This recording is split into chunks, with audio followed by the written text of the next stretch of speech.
কারো মৃত্যুতে আমাদের কি করণীয়? এলাকার কেউ মারা যায় না, কারো মৃত্যুতে আমাদের এক নাম্বার করণীয় বলেন ইন্না লিল্লাহি ওয়া ইন্না ইলাইহি রাজিউন, এটা পড়া। দুই নাম্বার করণীয় বুখারী শরীফের 1284 নাম্বার হাদিস থেকে একটা দোয়া শিখাবো, আজকে থেকে এটা পড়বেন।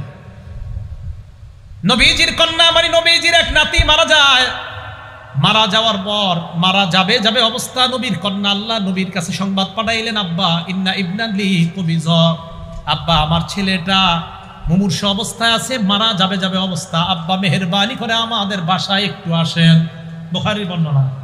নবীজি জবাব পাঠায়া দিলেন, যাও যাও আমার কন্যাকে সালাম দিবা, সালাম দিয়ে বলবা, পড়েন ইন্না লিল্লাহ, ইন্না টান দিয়ে না, বলেন ইন্না লিল্লাহ মা আখাযা ওয়া লাহু মা আ'তা, আবার ইন্না লিল্লাহ মা আখাযা, যেটা নিয়ে যায় এটাও